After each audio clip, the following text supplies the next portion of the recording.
The Bitcoin Group, the American original. For over the last 10 years, the sharpest Satoshis, the best Bitcoins, the hardest cryptocurrency talk. We'd like to welcome our panelists. Dan Eve, the Crypto Raptor. Happy Friday, folks. Victoria Jones from Satoshi's Page. Hello, good evening all. And I'm Thomas Hunt from the World Crypto Network. Moving on to Issue 1. Issue 1. Trump accepts Bitcoin. Yes, you can now donate your hard-earned and hard-saved Bitcoin to the billionaire who's running for re-election in the United States. Bitcoin Magazine says that the Trump campaign vows to build a, quote, Bitcoin and crypto army. However, they do only accept Bitcoin through the new Coinbase Pay system, which doesn't accept Bitcoin. David Bailey, the owner and operator of Bitcoin Magazine, says there's enough room on the train for everyone. If Bitcoin becomes the decisive issue, ha ha ha ha, dems will get on the train too. It needs to be overwhelming. This is a historic moment. Leverage it. Max out your individual contribution. Give your money to the billionaire who's currently using it for legal defense. He's using all of the RNC money as well. And Bitcoin Magazine says first Nayib Bukele and now Donald Trump coming out with full support for Bitcoin. Bitcoin, quote, presidents are on the rise. Dan Eve, it's always great when someone new accepts Bitcoin, whether it's a small restaurant or a major political candidate. What do you think about the former president accepting and asking for your Bitcoin donations? Well, I mean, it's always good when companies and people do, but when there's politics involved, it's a different story altogether. Because then you don't want Bitcoin to be politicized, right? Bitcoin needs to stay apolitical, and part of the reason is because you don't want to get, say, if Trump is completely behind Bitcoin and Biden, Biden team are against it, and Biden wins, then Bitcoin crashes because Bitcoin didn't win with Trump.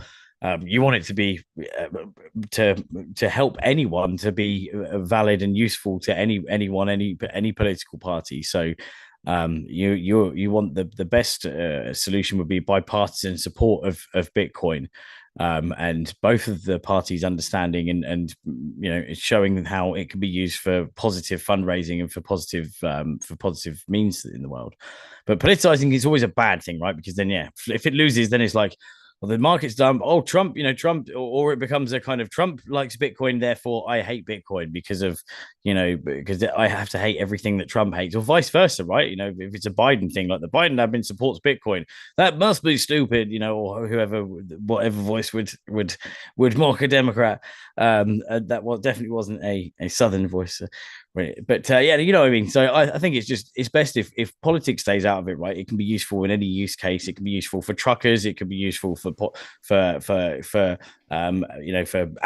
It can be useful for anyone to use in a fundraising way, and it can be useful as money for anyone around the world. That's the whole point of it. It's apolitical, a-religious, all sorts. And that's something I wanted to talk about in my response, Dan, too, is that right now we have this kind of right-wing Bitcoin magazine where the owner is expressing his own opinions. He famously and publicly spent millions of dollars to support RFK Jr., a very right-wing candidate. Now he's very gushing in his public support of a similar right-wing candidate, President Trump, who he's supporting. That's fine, right? That's his opinion. But I think having a far right-wing Bitcoin magazine makes Bitcoin less good. I think we'd be in a better position if we had a more middle-of-the-road Bitcoin magazine that reported mainly on the technology, didn't go so quickly into this support for potential dictators, etc., extremely polarizing figures who, like Dan said, many people might dislike, and they might say Bitcoin is right-wing only. Bitcoin's not libertarian, Bitcoin's not liberal, it's right-wing, or it's MAGA even. We have no idea where the label will come from for the Bitcoin, but the more we attach ourselves, the more we default to this position. And even if we have our own political leanings, I think that they could rise above this and they could go neutral. And it would be an advantage to everyone, even to them. But let's go some more on this. Victoria Jones, what do you think about President Trump accepting Bitcoin donations. Well, I mean, the hypocrisy of it is what gets me, because I remember very clearly the Trump campaign taking credit for crashing the Bitcoin bubble in 2017. There was a lot of controversy about it at the time, and he's made many anti-Bitcoin statements in the past. In fact, his policy has been that he wants to support the dollar. So, the fact that he's now accepting crypto payments is definitely a change around. And of course, he's a politician and he's looking for votes, and he's picked up on the fact that, there are a lot of people supporting cryptocurrencies right now. So I think he's just taking advantage of jumping on that bandwagon. I think, Kennedy Jr. Some time ago mentioned that he was supporting Bitcoin. So really, Donald Trump jumping on that bandwagon is just following his lead. And it wouldn't surprise me if Biden says the same thing in another couple of weeks. And as, Dan says, it's apolitical money. In fact, Bitcoin completely disrupts the way in which politics even works. I mean, they clearly not figured that out yet.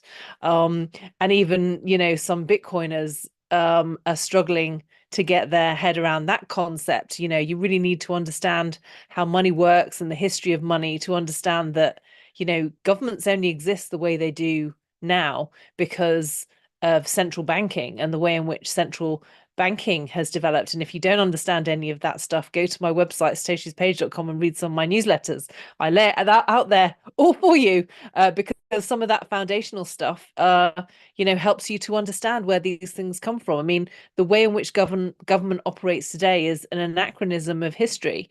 It's even in ancient times, you didn't have governments that are as big as they are today or as dysfunctional. To my way of thinking, the age of government is coming to an end. This is their swan song. It doesn't really matter if they accept crypto or they don't. The fact that it's been born disrupts all of them. So it's only a matter of time. Enjoy the party while it lasts when it comes to politicians. So, well, and to explore the government idea a little bit more, in the Neil Stephenson sci-fi book Snow Crash, he talks about various companies being now equal to the government. If you work at KFC, you live at KFC, you pay taxes to KFC, KFC takes care of you. The government, the United States government, the feds, is another faction, similar to the mafia, similar to Pizza Hut, similar to KFC. The company you work for is your government.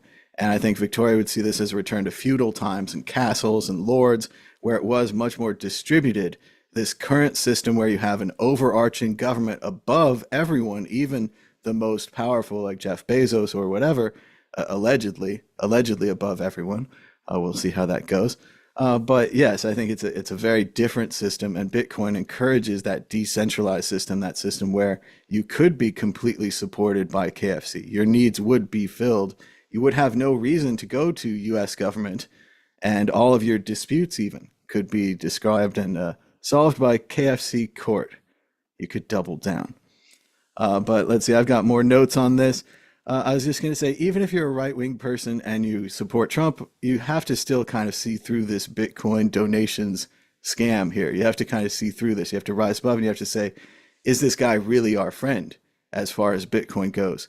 And I don't think he's our friend. As Victoria said, he's made many speeches against Bitcoin. He's mocked it. He had the opportunity when he was president. Bitcoin existed back then too. He could have done anything to support it. He did nothing. Seems like kind of a fair weather friend. And I'm going to double down on my prediction that David Bailey will get nothing for his support of Trump, as he will get nothing for his support of RFK Jr. He will invest his time and his money and perhaps his reputation, and he will get nothing, right? The way to do politics is to support smaller candidates at the local level who actually agree with you. For a libertarian person, someone libertarian. For a Bitcoin person, someone who actually agrees with Bitcoin. And to support them when they're small and when it's early. And you lose a ton of those, right? You don't get the all or one where like, put it all in, Bitcoin president. It's a beautiful idea. It would be wonderful if it worked, right? Not this guy, of course, but the generic idea of guy who supports Bitcoin becomes president. Great. But how is that really going to happen? A caucus of Bitcoin people, a bunch of representatives who support Bitcoin, rising up from the ground floor, supporting it for their own reasons, and even better, supporting it apolitically, not a right-wing Bitcoin caucus, but a generic multi-party, multi-idea Bitcoin caucus who have different views on Bitcoin, who rise above. And we could have this if we want it. If we target this, if they redirected Bitcoin Magazine and pulled away from the cliff of supporting every dictator that comes along, we could have a more middle of the ground Bitcoin support, and think we'd be more successful long term. But I think we're going pretty good, not getting into the politics here. Yeah, I just have, real friends, cypherpunks, freedom advocates. Not this guy, not this guy. Dan, do you have more on this incredibly hot political issue? President Trump accepts Bitcoin donations. No, just that, it would be interesting to see how Biden reacts, because Bitcoin is also seen as cryptocurrency is one of these kind of new fads, right? It's the young hipsters, and that's like what the Biden team kind of likes to reach out to. So I wouldn't surprise me if they did some sort of Bitcoin/crypto outreach. But it seems like Elizabeth Warren's, she's warded off for now, right? So like, is she going to? Do you think she'll be coming up with any more kind of bills in the near future, or do you think she's been kept at bay by this new bill that's come into play? Well, I don't want to go too much to the later issue, but what we're seeing now is people are working together to bring opportunity to crypto. And it's right-wing people and it's left-wing people, and they have different views and opinions, but they're generally like, yes, we should allow people to invest in this. People should be trying it, getting exposure to it. Whereas I think Warren would be more against it. Let's stop it. Let's stamp it down. And then we've even seen interest in CBDCs, interest in banning them. The conservative House passed a bill banning them, but as we all know, it doesn't mean anything unless it passes the Senate, and the president just not going to. So the House can pass anything it wants, but it doesn't matter. But at least, it makes people feel good. They pass some stuff, and there were Democratic votes there as well, furthering my thesis that the way forward for Bitcoin is both parties, left and right together, different opinions on some things, agreement on crypto, not just this guy accepts Bitcoin, so I forget everything he's ever done in his past and everything he stands for. I support him now. He's wearing my hat, right? It's not just a sporting team, but there are people that seem to think it's just a sporting team. But President Trump has frequently talked about the price of Bitcoin. Let's go to the exit question. Last week, I think the ball, it might have been like short-term wrong, but long-term correct. I think the ball's never wrong, obviously. But in the short term, if you wagered all your money on the ball, you might have been wrong this week. I've seen some major price movements with Ethereum going up 20%, Bitcoin up 5%, drops, of course, after that. Dan, Eve, everyone's looking at you. Will the price of Bitcoin be higher or lower this time next week? Higher. Let's go higher next week. Victoria Jones, higher or lower? Lower. Lower. We've got a mixed panel. That's always the best for the ball. The ball will be the decider, the deciding vote. Here we are. Will the price of Bitcoin be higher this time next week? Very doubtful. Very doubtful. The ball is pessimistic. Moving on to issue 2. Issue 2.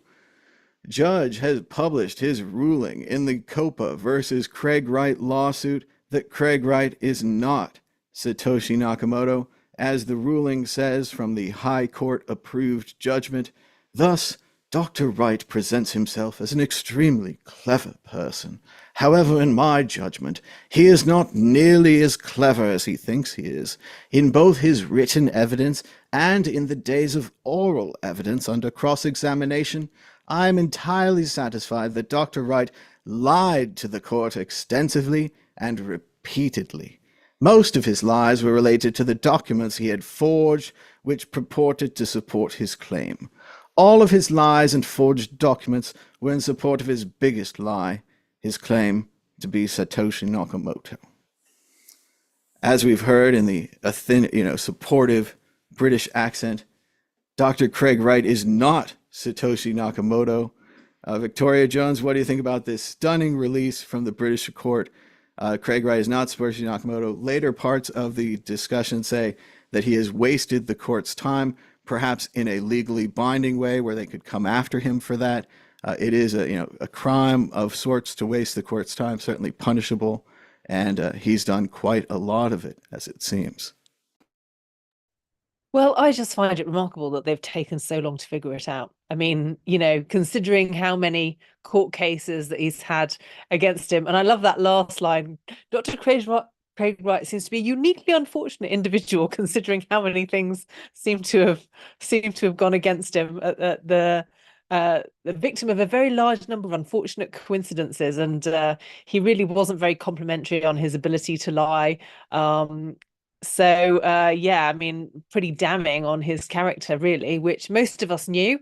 We were just waiting for the authorities to catch up with the evidence. But it just boggles my mind that it took them so long. That's what I find outrageous about the whole thing.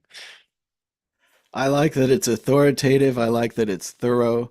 But I agree with Victoria. It came far too late. The rest of us kind of saw through this guy years ago, yet the legal systems in multiple countries have allowed him to waste their time, to waste his opponent's time, to have the Bitcoin white paper taken down from the Bitcoin webpage. People respect this guy for no good reason.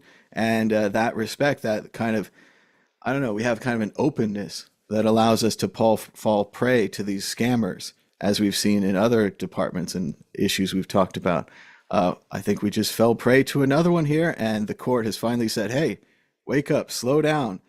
Definitively, this is not the guy. And especially because, like we said on the show many times, because of his forgeries. Once you start forging documents to support your case, you could be like, oh, I created Bitcoin, but then I erased it. I flushed it all down the toilet. Whoopsie. Then a few days later, I was like, I need to prove that I created Bitcoin. So you start creating fake emails to prove that you created Bitcoin.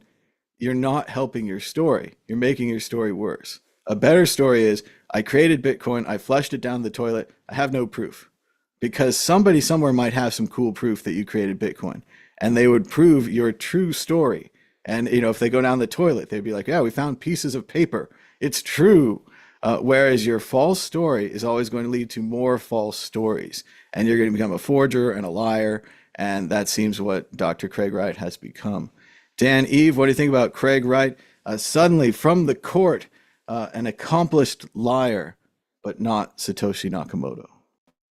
Well, yeah, no, it's finally here. This judgment from a UK court. I mean, there's been obviously other judgments where they found very, very obvious fraudulent documentation all over the shot, and he's not very good at lying, right? He's when you hear him speak, he kind of sounds kind of quite intelligent, but he really in the court situation, he's not managed to pull himself together, and he's been found out so many times. And the best thing about this is that we've got like the best sleuths on the internet, the best cryptographers in the world who are looking for clues in all the things that he submitted, all the documents he submitted, finding fonts that weren't around when he was meant to have submitted a specific document, all things like that. And the detail has just been so fine, and the community is the one that really helped destroy Craig Wright, not just the lawyers and the court cases, but the evidence that was brought forward by the community and put forward then by the actual legal team. So maybe he's going to get done for perjury. I think I read that the judge may ask the UK prosecutors to consider perjury because of his statements said in the trial. So they've said that it's a serious abuse of a court's process. Miller said in his judgment. So we're finally getting some action against Craig Wright, and what we really want to see is we want to see. Well, no, now I feel really bad, but you want to see him kind of prosecuted, right? But at the end of the day, he's no longer Satoshi. So there's going to be a lot fewer conferences inviting him there. There's going to be a lot fewer people actually believing that he's Satoshi. There's already a number of them that have turned and said, "Wow, I was completely hoodwinked. I feel like such an idiot now." And so we're going to see more of those as time goes on, because it's really hard to stay in that sinking ship right now. The BSV dream is pretty much, it's dead in the water, especially after this court case, let alone all the other ones that he's failed. So yeah, unfortunately, I think this is it or fortunately, this is it for Craig Wright. We will not be talking about him much longer, in theory. It does seem, Dan, that the side effects of all these lies is that he wasted people's time. He wasted the court's time. He wasted everyone who had to go track down the evidence's time, that kind of thing. And that's probably what the legal system will attempt anyway to punish him for, is that waste of time, and that it does affect other people. So it is good to see an end to this story. Let's move on to the exit question.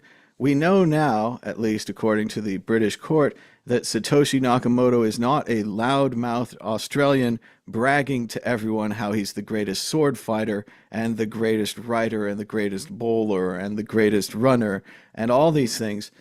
But it goes back to who is Satoshi Nakamoto and who could disappear this amazingly and who could stay out of the spotlight. So let's not go with names and who Satoshi really is, because we all know that, we just don't say. Let's go to what kind of person is Satoshi Nakamoto. Victoria Jones, we know Satoshi Nakamoto has stayed out of the limelight. They haven't spent their amassed fortune of 1 million Bitcoins or whatever it may be. What kind of person does this Bitcoin thing? Someone who's remarkably humble, I would say, and very interested in the future of humanity. That's what I would like to think anyway. I'm very encouraged by the fact that whoever Satoshi Nakamoto is hasn't come forward and is keeping themselves anonymous. But then again, I mean, the limelight is always a bit of a poison chalice anyway. I mean, if you look at accounts from anyone who's become famous, it's often they're quite damaged personalities that are looking for that kind of attention. And it doesn't always work out for them. You can get a lot of negative attention from having a very high profile. Look at many of the famous people that we see nowadays. So, someone that smart is probably intelligent enough to, keep a low profile and did what he did and then left it to it. I suspect it's someone who'd been working in cryptography for quite a long time, but understood where some of the disadvantages were because they'd seen things being pulled down in the past the moment government got involved, and so they were highly motivated to create something that could be decentralized. And I think a lot of people miss that when they start talking about the fact that, oh, he must be a CIA asset or whatever. I mean, if you actually look back at the history of Bitcoin and how it was developed and some of the early emails, it's quite clear that that wasn't the motivation. So yeah, I think if you understand the history, you understand a bit more about the motivation, and apart from anything else, that for me personally gives me a lot of confidence in the root of the technology and what it was originally designed for. And I don't think it was designed as a technology for someone to take the credit and just become rich. They really were looking to solve a problem for humanity, and I think that's a very noble cause. Dan, Eve, what kind of person is Satoshi Nakamoto? Very sensible for dipping out the limelight, right? We've seen anyone who's big in cryptos is got the authorities on them from obviously there's the Tornado Cash guys. There's obviously people that are using services that are using privacy based services that have the law after them.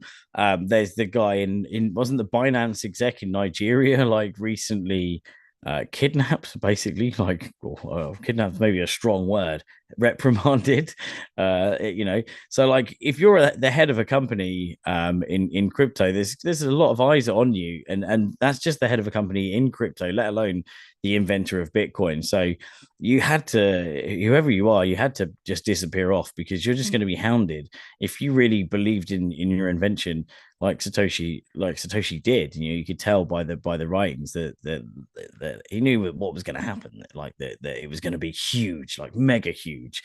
But even then, you couldn't really contemplate back then how big Bitcoin would be, in the trillions of value, let alone the millions that it was back then. So you had to take a step back, otherwise he's just going to be hounded forever and ever and ever. And also, it's bad for Bitcoin, people knowing who invented Bitcoin. It's perfect the way it is as a mystery, and hopefully we'll never find out. It's been over 10 years now. Surely we've scraped, the CIA, whoever scraped enough hard drives and enough data to try and figure it out, and we'd know by now, but it seems like we don't. So hopefully we never do.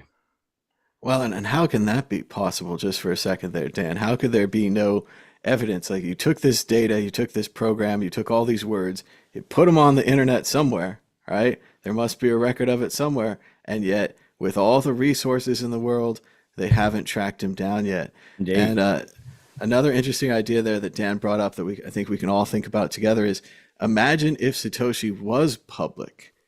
Imagine if Satoshi was public. I can't imagine a larger celebrity. Certainly the president of the United States, other foreign leaders, Taylor Swift, Beyonce, that kind of thing. But imagine Satoshi Nakamoto.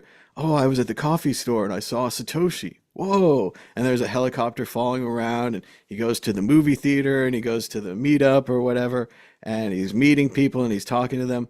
I can't imagine it. I can't imagine it. I think it would be the Beatles, right? It'd be David Bowie. It would be out on the street. You'd see Bob Dylan or something. So I do agree with Dan. It was an incredible, good decision by whoever Satoshi is or was to not be public and to disappear. I agree with Victoria. It's an incredibly humble and ego-smashing decision to not take credit for what could be perhaps the greatest invention in mankind. We're talking internet, Bitcoin, television, right up in there, right? These kind of things that change the world, a whole new media, a whole new medium. And I certainly like the idea of having a Bitcoin. Or having a Satoshi, sorry, of having a Bitcoin creator. But, I'm always excited when we had a Dorian Satoshi Nakamoto. There was probably about half a day there where I was like, he's our Satoshi. It's great. He's Japanese and he looks just like the part. And then, of course, he comes out on the lawn. He's like, no, I just wanted a free lunch. I'm not involved in this project. No idea what's going on. So that was a fun half a day. And it's also fun, I think, because of the completeness of it, where you're like, now we finally know, we've unmasked Satoshi. I've been to Bitcoin to X years, and I read all about Bitcoin, never knew who Satoshi was. Now I know, ha ha ha. And, that fades after a while. And then a few months later or whatever it was, the Australian guy comes out, and same kind of thing. For a couple of days there, I'm really excited about it. He's an Australian doctor. He's got degrees. He's got a supercomputer, maybe it's a cray, maybe not. And then he turns out not great and does a lot of damage. And he shows us a reminder of like how dangerous a Satoshi can be and how dangerous a false prophet or someone who's claiming to be someone that they're not can be to a community, even if it's obvious to so many people. So many people just look at the facts, look at the thing, and they're like, yeah, that's not the guy. It's not obvious to everybody. And the people it's not obvious to can lose a lot of money, a lot of time, a lot of faith, where they can't go on and believe in another project because they're so damaged by what happened to them on that project. And as far as what kind of person is Satoshi, I think now that we've cleared out, it's not a Japanese guy that likes trains. It's not an Australian doctor who seems to tell lies, allegedly, of course. I think we have to go back to the Saint Satoshi idea, that Satoshi is kind of this patron saint of freedom and the future and doesn't care about money, and that Satoshi is a bigger person, man or woman or child or whatever, and that we should all aspire to be Satoshi, a space alien, whoever Satoshi or may be. I think we should go back to like the spirit of it, not focus so much on the individual of it, because if there's an individual, we'll always be disappointed. In the scenario where Satoshi was public, Satoshi would get drunk at some big club. Satoshi would have an affair with a woman and she'd write a book about it. Satoshi would be political in some way that you don't like, and all these things. Whereas this beautiful idea of Saint Satoshi, we can project anything on it: libertarian, cypherpunk, monetary value, humanity value, whatever you want to say. And then and none of us is right either. None of us is correct about Saint Satoshi. And I think that's a fun discussion to keep having in the future. And I think we got to move on. We're talking about a lot of big figures today, charismatic figures. This Satoshi guy, this president guy, all this stuff. And you can check out other big figures at worldcryptonetwork.com, where we've got 3,734 videos. You could watch them for 3 months, 19 days, and 8 hours without a break. It's been 10 years, 5 months, and 14 days since our first video. Moving on to issue 3, just be happy that we're using your Bitcoin holiday for our marketing plans. Coinbase celebrated Bitcoin Pizza Day in New York City, selling slices of pizza for $1 a piece if you would sign up for their product and use USDC, the Coinbase version of Tether, a USD-based stablecoin. Across the street, PubKey, the bar, was giving away pizza for free. You didn't even have to give up your social security number or anything like that. Obviously, people complained about Coinbase selling pizza with USDC instead of Bitcoin on Bitcoin Pizza Day. Victoria Jones, what do you think about the latest Coinbase promotion? Seems like a real winner. Yeah, well, their claim about reduced transaction fees for businesses is an interesting point, and it's something that I brought up in one of the talks I was doing last year in Mallorca, and also I did that at the Bitcoin meetup in Surrey. Because I was highlighting, having been a business owner myself, one of the things that motivated me towards Bitcoin was, looking for a system that disrupted the hold some of the payment processors have over the payment fees that you actually take into your business. Because it has a disproportionate effect on your bottom line. The fact that these payment processors, even though it's a small percentage, it comes off the revenue of your business. And my dad has a saying, which is revenue is vanity, profit is sanity, because even if you're taking a lot of money into your business, if your expenses outweigh your income, then you don't have any profit. And if a big part of your expense is these payment fees coming off the top, then it makes a disproportionate difference. So, for example, when I was working in my dental business, I could take 120 grand a year in fees, but my costs would be 100 grand. So it meant that I was only taking 20 grand profit. But if I was paying 0.1% of 120 grand, the cost of paying for those transactions was huge in comparison. And so actually this is a big issue for businesses. It's one of the many issues with our financial system,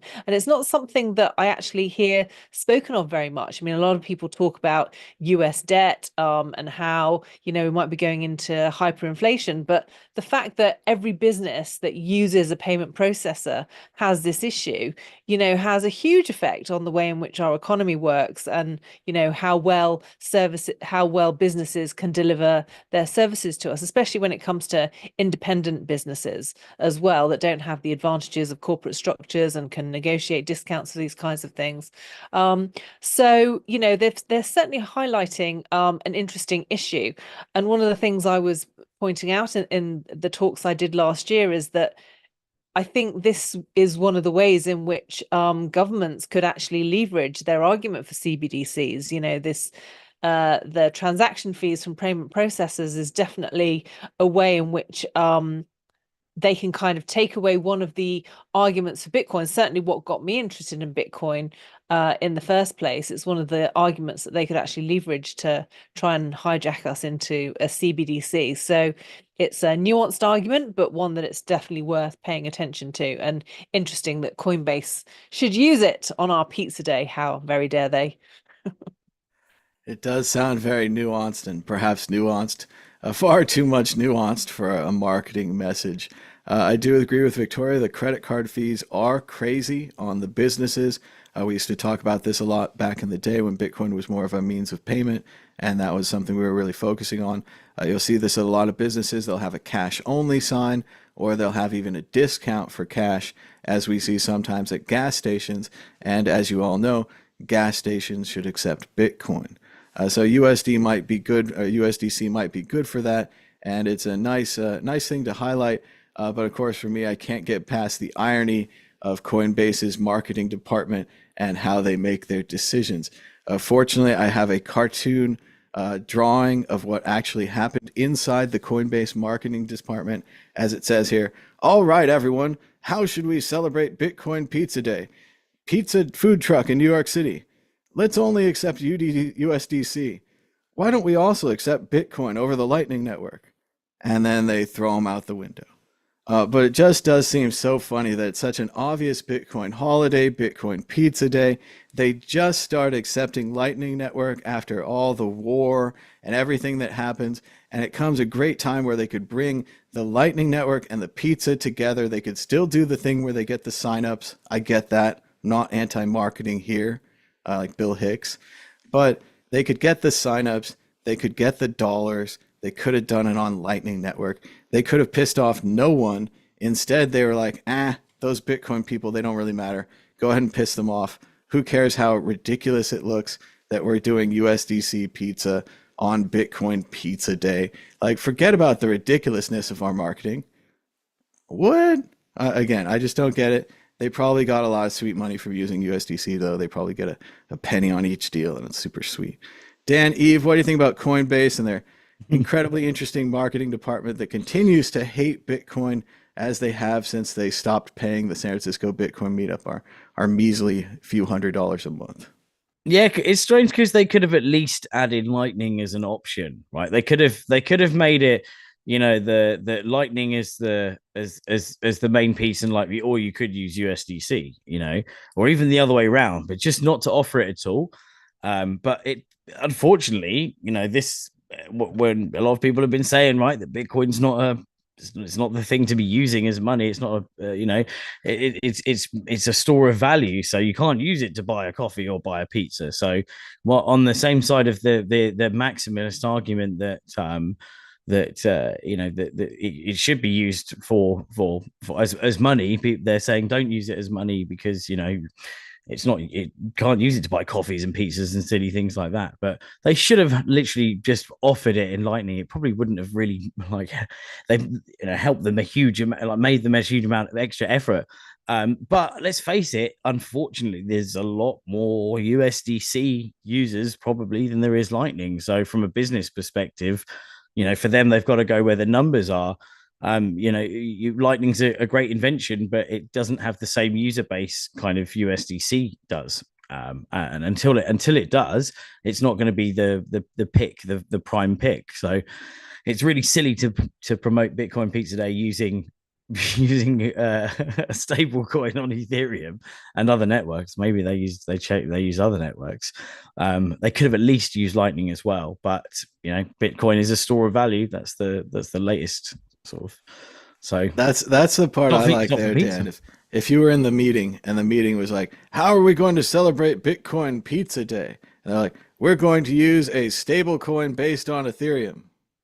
And then the rest of the meeting was like, let's go with it. Oh no, that makes sense to us. Like lean into the marketing, get the goodwill from the Bitcoiners. Maybe they're not very big. And again, God forbid, make some more Bitcoiners. Coinbase, convert someone to Bitcoin, makes $1,000 a year profit off of selling them Bitcoin. That's so bad. We have to direct them to our own coin. We have to direct them our own coin first above Bitcoin because we make slightly more money on our own coin. Is that really the deal? Obviously. No, they're not even arguing back. But no, that's it. Enough of Coinbase marketing. Coinbase. I just thought it was fun to mention them. Everyone else, I hope they enjoyed their pizza day with the normal celebration of buying pizza. Yeah, that's really easy. Let's move on to issue 4. Ethereum ETFs approved in abrupt SEC policy about face. Spot Ethereum ETFs will be traded in the United States just months after spot Bitcoin ETFs receive their own approval from the SEC. This is no surprise to anyone who watches this show. We've said it for years, perhaps even decades. After the Bitcoin ETF gets approved, the Ethereum ETF will be approved. And now here it is with an incredible amount of front trading. People knew about this everywhere and they bought Ethereum. The price of Ethereum went up about 20% before the announcement. After the announcement, it only went up 2%. So that lets you know that you didn't know about the Ethereum ETF announcement, but other people did. And the only real question now is who's next? How many of these ETFs are we going to get? But let's go to Dan. Eve, what do you think about the Ethereum ETF announcement? And again, Gensler against this. Gensler fought it, but it doesn't matter. The larger SEC made their decision. If we're going to allow one, we're going to allow the other. And then the question is, how far does that go? Yeah, the Trojan horse is in, right? So Bitcoin was the foot through the door. Now we've got Ethereum. They're talking already about a Solana one, right? There's going to be a Solana one. There's going to be there'll be a Dogecoin ETF at some point. There has to be. You know, it's just the way things are going to go, whether you like it or not, whether it's ludicrous and crazy or not. It's 2024. We've seen so it's been one hell of a decade, put it that way. So we're going to have meme coin ETFs by the end of the decade, possibly even by the end of 2025. It's going to be crazy. It's going to be insane. It's going to be, yeah, it's going to be, life is becoming a crypto meme. That's for sure. Traditional financial people, Dan, are rolling over in their graves. TradFi. The horrible part here, I can already picture the commercials. It's the same kind of TD Fidelity ad with the white.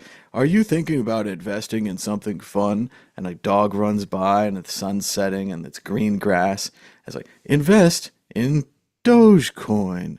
And it has a logo and it's a Dogecoin funding the future. I can't imagine. I hope, I don't know how to get in touch with Jackson Palmer anymore. It's been a long time since I've seen him, but I'd love to interview him if there's a Dogecoin ETF. I imagine he would be probably thrashed. He would be completely drunk all the time and angry. Like this guy who hates Bitcoin makes a copy of it with a dog coin on it. It goes crazy. He tells people, don't buy it, don't use it. Goes on the Daily Show, fights against it. People keep buying it. People keep using it. They keep getting more interested in Dogecoin. And then Jackson, the creator, just hates it. So yeah, Dogecoin ETF. I can't imagine. Just in, sorry. This was in yesterday, actually, 13 hours ago, by the looks of it. Or this morning, actually. Sorry, Kabosu, the dog from Dogecoin meme, actually, and Shiba Inu has passed away. That was the last 24 hours. So, maximum respect. It's very sad, the loss of the Doge. I kind of should have. That's always how it is. They had that Dogecoin. They had that Dogecoin statue, and I could have gone to Japan, and I might have met the Told dog. you to. I told you to. I know. That's always the way. But yeah, shout out to the dog, and what a influencer, what a cute dog.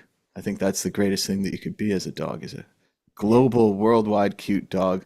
But let's go to Victoria Jones. What do you think? Ethereum's getting an ETF. We were already way into Dogecoin ETF. Any other ETFs you have your eye on, and what do you think about the U.S. government changing its mind? Oh, I just see this is going to be TradFi's ICO bubble, isn't it? You know, we've seen this all before. You know, we know how this plays out. You know, they're all going to jump on some meme coin bandwagon, and then eventually it'll be back at Bitcoin again. So it's just a learning curve that you have to play out. But of course, now the stakes are higher, and it's all part of the process that's just gonna completely disrupt the whole system. It's just a learning curve people have to go through to figure out what works and what doesn't. And most of the lessons most of us have been through already. I mean, it's like it's like being an older person trying to tell a young person it's not a good idea. I really wouldn't do that. Are they going to listen to you? No, they have to figure it out for themselves. So yeah, watch and learn. And if the Bitcoin price dives, buy some more. It does seem like the casino is lining up to print some more chips, and that they were being very conservative. They're like, we could only print Bitcoin chips. Oh, now we'll print Ethereum chips. And like Dan's saying, next month, next year, 3 years, hundreds of garbage coin ICOs, all on ETFs, not ICOs, sorry, but same difference, same thing, and same hysteria. So could be fun. We'll have to see how it goes. Moving on to the next issue. He trained cops to fight crypto crime and allegedly ran $100 million darknet drug market. The strange story of Lin Rusang, the 23-year-old accused of running the incognito black market, extorting his own site's users, and then refashioning himself as a legit crypto crime expert. I can't wait until this is a movie. This is the story that has everything. It seems like he designed the darknet market site in the way to damage his users the most way possible, not only stealing their money, also stealing their information, blackmailing them, using it against them, chasing them down. Meanwhile, at the same time, he's making presentations to the police. This is how you catch Bitcoin criminals. This is how you track things on the blockchain. He even seems to make kind of his own version of chain analysis, a tracking website so that he can track down these criminals, of which, according to the article, he seems to be $100 million darknet web drug market runner. So a story with everything. I never heard of the incognito black market before, but I've heard of it now, and I look forward to seeing the movie. Again, maybe a good title, Incognito. Ooh, Victoria Jones, what do you think about the IT guy everywhere? Every IT guy now, you have to assume, secretly running darknet drug markets and giving presentations to the police. I have to say, I see some of these stories and it boggles my mind that there are people in the world with so little morals. Right, really? I mean, how do you do that? There are just some things that would just never enter some people's heads. And then there are other people who will literally take how dark can you get and take it to an extreme. I mean, not only running a black market website, but what really got me was that when the whole thing went down, he was then bribing his users, saying that he wanted, what was it, $20,000, or he was going to release all of their transaction data to the police. It's just like, oh my God. It's just, well, he's on the web, you do that to the mafia, and then, you'd have a horse head in your bed the next morning. So yeah, I mean, this is, and of course, this is the thing with the internet. You can kind of be pseudo anonymous. You don't necessarily get the feedback like you would in person. You kind of you'd explain that story to someone in person, and you just see from the way in which their eyes were kind of widening as you said it, that was probably a bad idea. But it's like, because they're on the other side of a computer screen, it's like they can invent any crazy idea and think that they're going to get away with it and there will be no consequences. Yeah, unbelievable. But of course, the benefit of all of this is that it's, some of these really stupid people are just highlighting all of the ways in which the system can be hacked, so that hopefully some clever, more moral people who understand that it's probably not in the interests of them long term to try and get away with stuff like this, that maybe some of these loopholes can be covered before it becomes a system that we're all relying on. So that's the only good thing to come out of this story, I think. Well, in Buddhism, we talk about karma and doing good things and the relationship to others. And like you're saying, Victoria, it seems like this guy worked at the exact backwards point of karma, where he's like, what's the exact worst thing I could do to anyone? And using that anonymous online identity thing, because you're right, if he was a drug dealer out in the street and he's like, well, I've been dealing to these people and now I'm going to publish it, in the newspaper, and I'm going to, blackmail them, the guy would be beaten to death in minutes, right? Somebody somewhere, you say, oh, if he's worth blackmailing, he's worth hiring someone to take care of you. And this guy used the online to get away with that and to cover that up. And it's also an interesting idea to think about, where there's this idea in the legal theory where it's the crack house defense, where Ross Ulbricht allegedly built the Silk Road website and designed it to sell drugs. Craigslist is designed to sell random stuff, but if you made a Craigslist for drugs, you would have designed it for drugs. What I think this guy made is kind of this crack house trap, where everyone who comes into it to then buy the drugs, he then blackmails. He efficiently blackmails. He steals all their funds, then he blackmails them.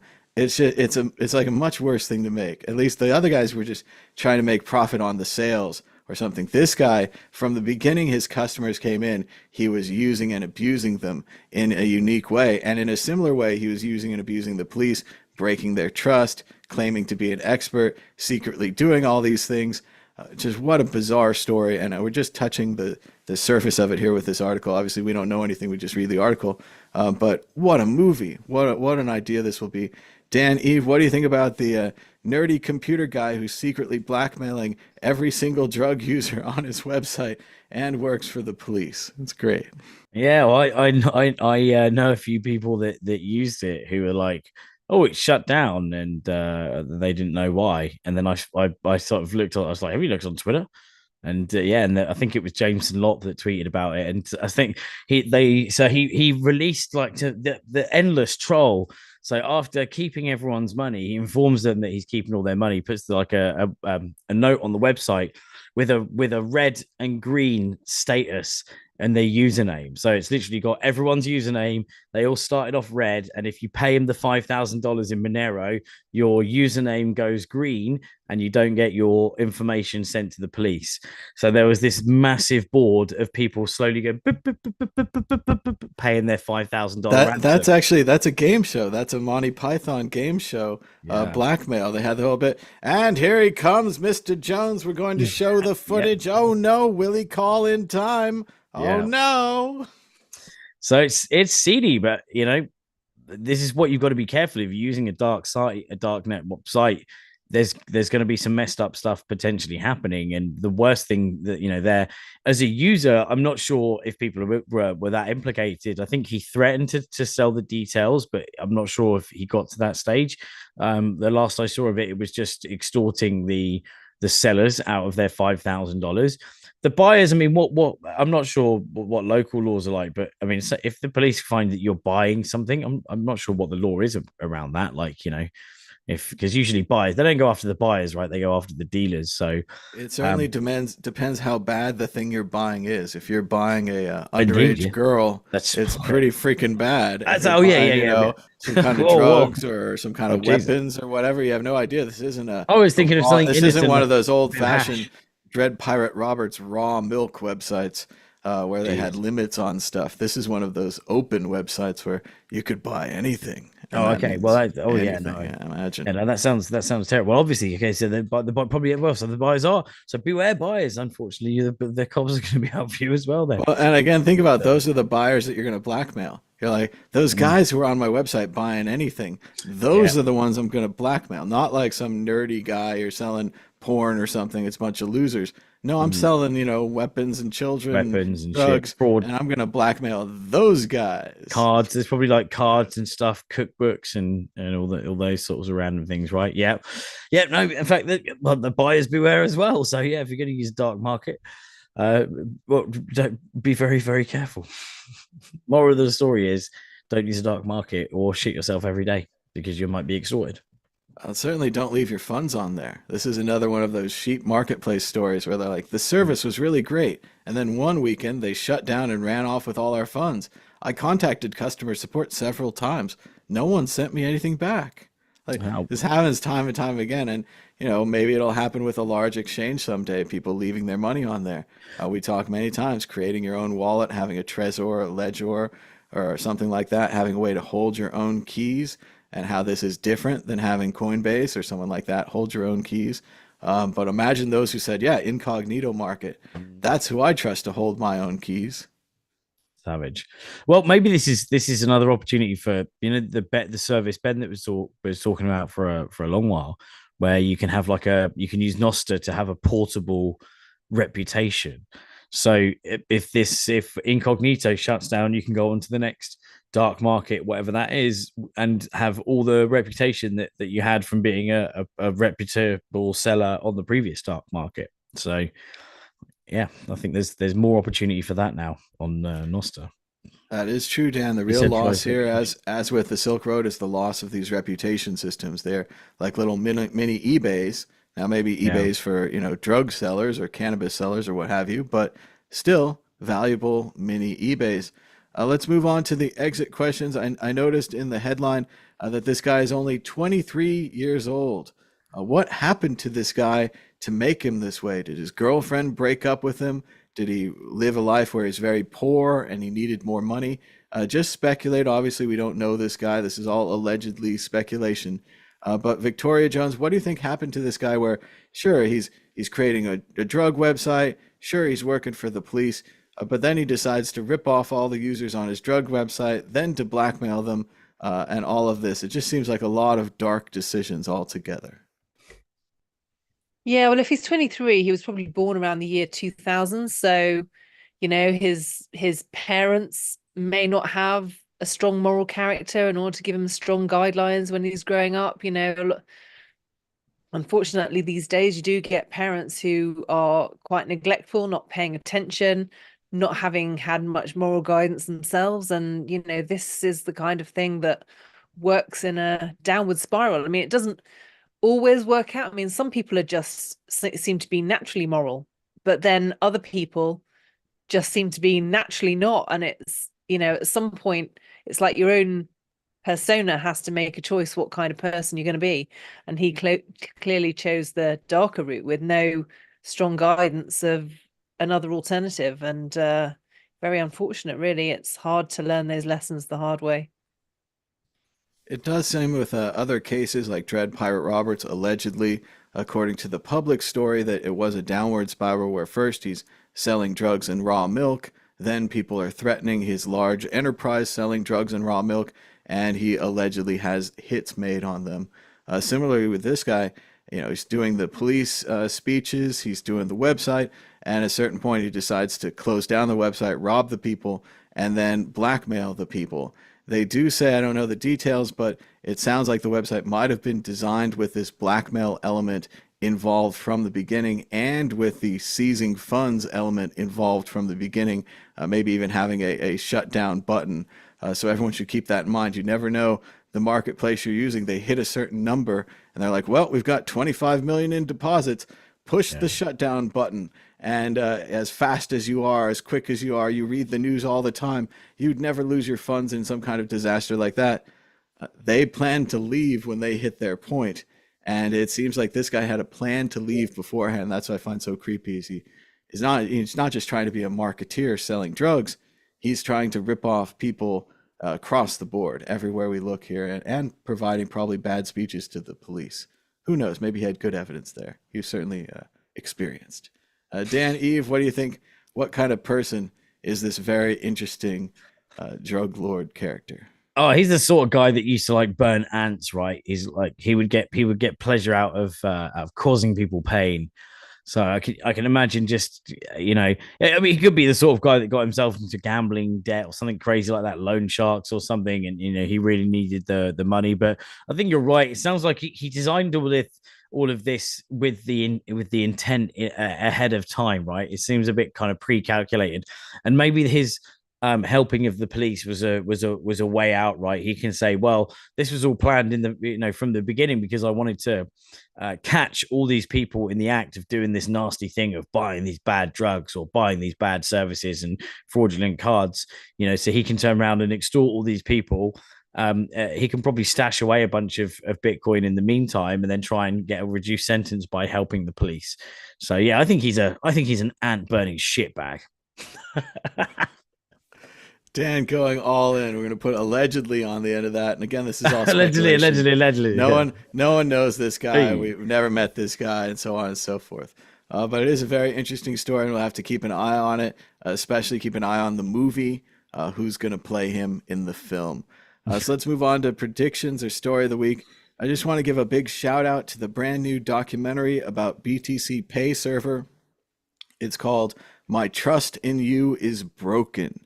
It was recently released at the Bitcoin Warsaw Film Festival.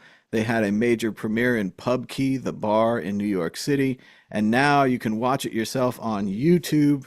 It's a great documentary. It's only about 42 minutes. It features several things from the World Crypto Network, which is very cool. I do a voice introduction around 5 minutes in. It's pretty cool. I think they don't put the name on there. You're just supposed to know that that's the voice of Mad Bitcoins. Everyone knows that. And Dan is in there interviewing Esky. You can see Dan. I think Ben's in there somewhere. And then we have another interview with Max Hillebrand and myself and the BTCPay server guys that we shot in the Lightning Conference in Berlin. So it's very cool to see all this stuff. You also see a lot of classic old Bitcoin interview footage that I remember watching from the day.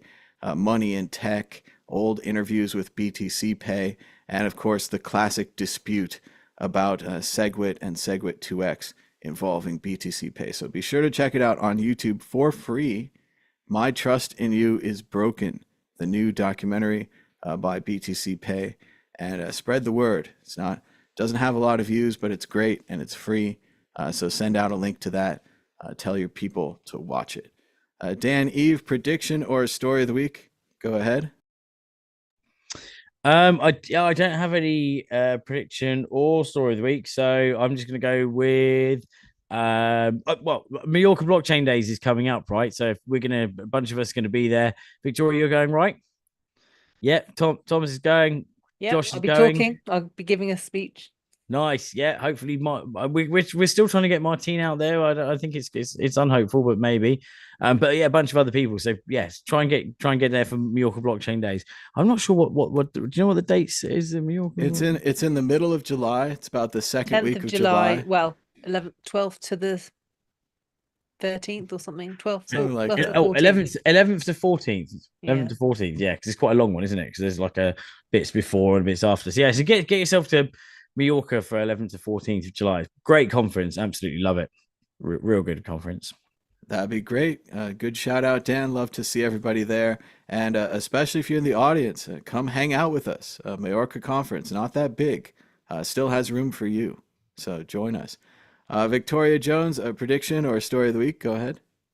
Yeah, well, my story of the week is my latest newsletter is up on my website, satoshispage.com, talking about Bitcoin and inflation. And I go into what happened with metal currency, because there's a lot of debate about Bitcoin compared to gold and silver. And you've got a good breakdown there of what the problems are with metallic currencies based on our history. So that's worth checking out, with some great pictures from the 1700s as well. So go and check that out on my latest news page. Very cool. Check that out, Victoria, at Satoshi's page. And I don't have that much this week. Obviously, I'm focused on the documentary. Check out My Trust in You is Broken. But I spent this morning watching a great old interview that they did on Stacks, Bitcoin, something like that. And it was with my friend Travis, who co-founded Curio Cards with us. And it was great to see. And one of the things they talked about in this interview is how Travis and I met at the Bitcoin meetup, and how influential and important it was, as it turns out, in hindsight, for everyone to go to this little local meetup where we drank beer and talked about Bitcoin. And through this meetup, I met Travis, I met Rhett, I met all the people that helped me make this company, and a lot of other people met their other co-founders, and they got where they were going because they went out and met people. So I just want to celebrate Bitcoin meetups. And maybe not Bitcoin, whatever else you're into, go to lacrosse meetups, go to sport meetups. I think the idea of meeting up with people, especially here on the other side of COVID, everybody's gotten really good at staying home, which has always been one of my greatest skills. But now the rest of you have it too. And maybe we need to break that off and go to more meetups and get out and about more as we enter into this post-virus period. So that's about it. Just think about meetups. If you made it to the end of the show, which I'd be shocked, be sure to give us a wave or a hello down below. Join the WCN Surfers Club by doing that, and help YouTube know this is an important video because it has a bunch of comments on it. That's really good for the algorithm, right? So don't tell anyone. We know about the algorithm. But that's about it for today. So until next time, bye bye. Bye.